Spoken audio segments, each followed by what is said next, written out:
ساتھ موجود ہیں سردار عتیق صاحب، جو آزاد جموں اور کشمیر کے فارمر جو ہے وہ پرائم منسٹر بھی رہ چکے ہیں 2 بار۔ بہت شکریہ سردار عتیق صاحب آپ کے ٹائم کا۔ ایک تو جو کرنٹ سیکیورٹی سچویشن جو ہے وہ بنتے ہوئے آ رہی ہے اور خطے کے حوالے سے، لیکن اس کے برعکس جو ایک کانسیپٹ اور آوازیں جو اب آ رہی ہیں خود مختار کشمیر کے حوالے سے، جو بالکل ہی جو ہے وہ کانسیپٹ سے جو ہے متصادم جو ہے وہ نظر آتی ہیں، اس کی یہ آپ اس کو کس نظریے سے دیکھتے ہیں اور اس کی ایکسپلینیشن کیسے جو ہے وہ کریں گے؟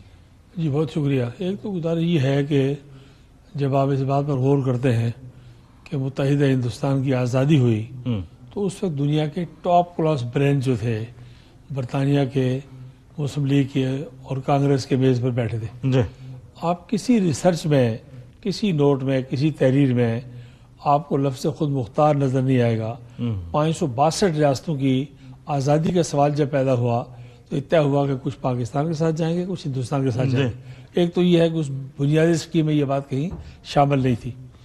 دوسری بات یہ ہے کہ اقوام متحدہ کی قراردادوں کو آپ دیکھیے کہ 49 کی جو قرارداد ہے، آخری قرارداد ہے ہندوستان کی، پہلی قرارداد میں کچھ آپشن کھلے تھے تو ہندوستان کو احساس ہوا کہ غلطی ہو گئی۔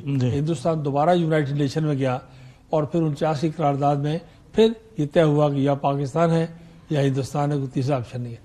پھر اس کے بارے میں یہ بات بھی سمجھنی چاہیے کہ خدا نخواستہ اس علاقے کا کوئی 1 انچ خود مختار کے نام پر آزاد ہوتا ہے تو ہندوستان کی ڈس ممبرمنٹ شروع ہو جاتی ہے، ٹوٹ پھوٹ شروع ہو جاتی ہے اور سوویت یونین کی طرح اسے ٹکڑے ہو جاتے ہیں۔ ہمارے لیے شاید یہ بات کم خطرناک ہو، لیکن ہندوستان کے لیے یہ بات آپ دیکھتے ہیں خالستان ہے، آسام ہے، میزورام ہے، ناگالینڈ ہے، منی پور ہے، نئے ملک بنانے کی آلموسٹ تصور ہے، نئے ملک بنانے کی تحریک شروع ہو جائے گی۔ اور وہ جو پلان تھا 3 جون والا، لارڈ ماؤنٹ بیٹن والا، great divide of sub continent والا، وہ سارا ریورس ہونا شروع ہو جائے گا۔ 2 بات، 3 بات۔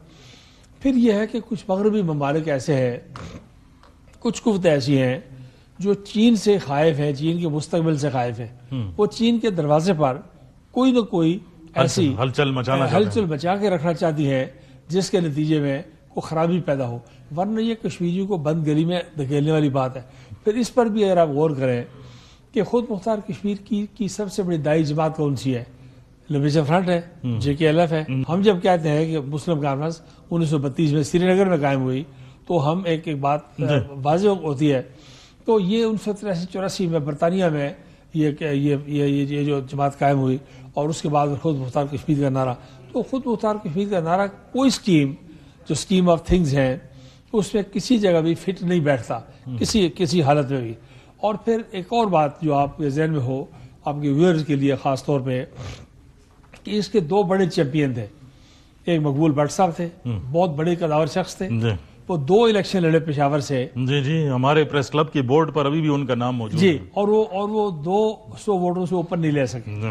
اگر مقبول بٹ کو کسی نے خود مختار کشمیر کے نام پر ووٹ نہیں دیے تو ایک بات، پھر کیا خورشید کو لے لیجئے، قائد اعظم کے سٹاف میں رہے، پرائیویٹ سیکرٹری تھے، آزاد کشمیر کے صدر رہے، 15-20 سال سیاست کی، لیکن جب دیکھا کہ خود مختار کشمیر کا نظریہ ناقابل قبول ہے عوام الناس میں تو وہ پیپلز پارٹی میں چلے گئے، انہوں نے جماعت ختم کر دی۔ تو خود مختار کشمیر کا نعرہ جو ہے، ہم نعرہ لگانے والوں کا احترام کرتے ہیں، نعرے کے ساتھ اختلاف کرتے ہیں، ان کے ساتھ ذاتی کوئی ہماری پرخاش نہیں ہے، لیکن یہ بات سمجھنی چاہیے کہ یہ اس طرح سے ناقابل عمل منصوبہ ہے اور یہ ساؤتھ ایشین سب کانٹیننٹ کے کانٹیکسٹ میں بالکل توڑ پھوڑ کا ذریعہ ہے۔ لیکن سردار صاحب، یہ جو ابھی سیاسی انتشار جو بن گیا اور اس میں سے اب یہ آوازیں بھی آنے لگ گئی، ایک تو اس کا اوریجن کیا ہے؟ کیونکہ ہم تو سمجھتے تھے کہ یہ صرف حقوق کے حوالے سے یا اور ساری چیزوں کے حوالے سے جو ہے وہ بات چیت ہو رہی ہے کہ ڈیولپمنٹ کے حوالے سے، اب یہ ایک اور ٹرن میں جو ہے وہ چلا گیا ہے۔ دیکھیے، آپ کو دنیا کی تحریکوں سے آپ کو سبق حاصل کرنا ہے۔ برطانیہ میں پچھلے مہینے ہاؤس آف کامن کے سامنے جو 1.5 لاکھ انگریز اکٹھا ہوا ہے وہ آپ کے سامنے ہے، بریگزٹ آپ کے سامنے ہے، اور دلچسپ بات اس کی یہ ہے کہ بریگزٹ ہو گیا، برطانوی الگ ہو گئے۔ ابھی آکسفورڈ یونیورسٹی نے ایک ریسرچ کی ہے، ریسرچ میں دلچسپ بات جو سامنے آئی ہے کہ 3 ملین پڑھے لکھے برطانوی گوروں کو پتہ ہی نہیں تھا کہ بریگزٹ کیا ہے، یورپین پارلیمنٹ کیا ہے، علاقے کی کیا نقصان ہے۔ 30 لاکھ لوگوں کو علم ہی نہیں تھا، ہلے گلے میں شامل ہو گئے۔ اور یہ جو کچھ تحریر اسکوائر سے شروع ہوا، مصر سے، یہ سارا کچھ اسی کا تسلسل ہے، GB میں ہو اور بلوچستان میں ہو۔ اس لیے میں سمجھتا ہوں کہ ہمیں ٹھنڈے دل سے غور کرنا چاہیے کہ آزاد کشمیر میں ہم کسی نظریاتی اور فکری انتشار کے متحمل نہیں ہو سکتے. آزاد کشمیر پاکستان کا دفاع ہے. قائد اعظم نے شارک کہا ہے، اور شارک کا مطلب یہ ہے کہ پاکستان کی سیاسی، اقتصادی اور دفاعی زندگی موت کا راستہ کشمیر سے ہو کر آتا ہے. کیا آپ سمجھتے ہیں کہ جو کرنٹ جو پولیٹیکل سچویشن ہے آزاد کشمیر کے اندر، وہ اس بیانیے کو کسی نہ کسی طریقے سے جو ہے وہ سارے لوگ ترویج اس دے رہی بیانیے ہے؟ کے ساتھ نہیں ہے. یہ بات انہوں نے آہستہ آہستہ اپنے آپ کو، کچھ سمجھدار لوگ ہیں، سنجیدہ لوگ ہیں، پڑھے لکھے لوگ ہیں، آہستہ آہستہ کئی لوگوں نے اس بیانیے سے اپنے آپ کو الگ کرنا شروع کر دیا. آپ سوشل میڈیا پر بیانات دیکھتے ہیں، وہ انہوں نے دو ٹوک اس بیانیے سے اپنے آپ کو الگ کرنا شروع کر دیا ہے. وہ پاکستان کو دوسرا ملک کہتے تھے، لیکن مرسی وزراء کے ساتھ بیٹھنا پڑا، اور آہستہ آہستہ چیزیں ان کو دیکھیں. عملی تجربہ جو ہے، کوئی لیڈرشپ ہوتی ہے، کوئی مرکزی جماعت ہوتی ہے، کوئی گائیڈنس ہوتی ہے، کوئی ویژن ہوتا ہے. ہلے گلے میں آپ شامل ہو جائیں اور کسی نتیجے پر پہنچیں. دنیا میں کوئی ہلا گلا ہجوم جو ہے، کوئی جتھا کسی نتیجے پر نہیں پہنچا. تو کیا ہم یہ کہہ سکتے ہیں کہ وہاں کی یوتھ ڈس اورینٹڈ ہے، اس کے اندر کوئی انجینئرنگ ہو رہی ہے جہاں سے یہ آوازیں آ رہی ہیں کہ نہیں؟ دیکھیں، پچھلے کچھ عرصے میں دو باتیں ہوئیں. ایک تو یہ ہوا کہ آزاد کشمیر میں حکومت جو بنی، پچھلی جو حکومت چلی گئی، وہ حکومت 2-2.5 سال میں مکمل طور پر پرفارم کرنے میں ناکام رہی. اس کے نتیجے میں یعنی گورننس کا بہت بڑا ایشو ہے. گورننس کا بہت بڑا ایشو تھا. اس سے خلا پیدا ہو گیا. ایک تو اس خلا کو پور کیا گیا، نمبر 1.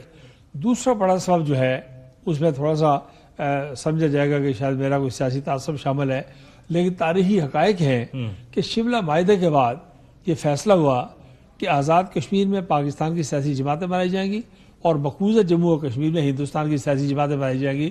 قائد اعظم کے فیصلے کے برعکس تھا. قائد اعظم نے کہا تھا کہ سارے ہندوستان میں مسلم لیگ بنائیں گے، لیکن جموں و کشمیر میں مسلم کانفرنس جو ہماری جماعت ہے، انہوں نے کہا تھا کہ مسلم کانفرنس ہی میری جماعت ہے. یہ قائد اعظم کا فیصلہ تھا. اس فیصلے سے انحراف کیا گیا.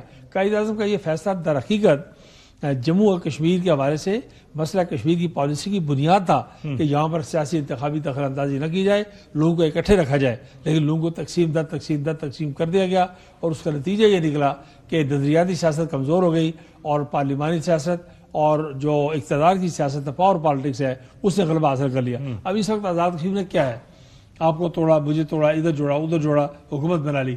حکومت کوئی علاج نہیں ہے. آپ حکومت بلوچستان میں بنا دیں، آپ حکومت آپ نے مشرقی پاکستان میں بنائی. حکومت علاج نہیں ہے. علاج جو ہے وہ اس ملک کی بنیادی نظریاتی اساس کو پختہ کرنا ہے، مضبوط کرنا ہے. جس نظریے اور عقیدے پر آپ کا میرا وجود میں ہم آئے ہیں، قائم ہے، اس کو قائم رکھنا ہے. اچھا، ایک چھوٹے سے بریک کا ٹائم ہوگا، لیکن میں واپس آ کر، کیونکہ یہ گفتگو اس ایسے نہج پر ہے، کیونکہ آپ سے بہتر اس کو کوئی نہیں جانتا، تو میں یہ آپ سے پوچھنا چاہوں گا کہ اب یہ واپس اس طرف جائے گا کس طرح؟ جو پرابلمز کریٹ ہوئی ہیں، اس کا علاج جو ہے وہ کیا ہوگا؟ ناظرین ہمارے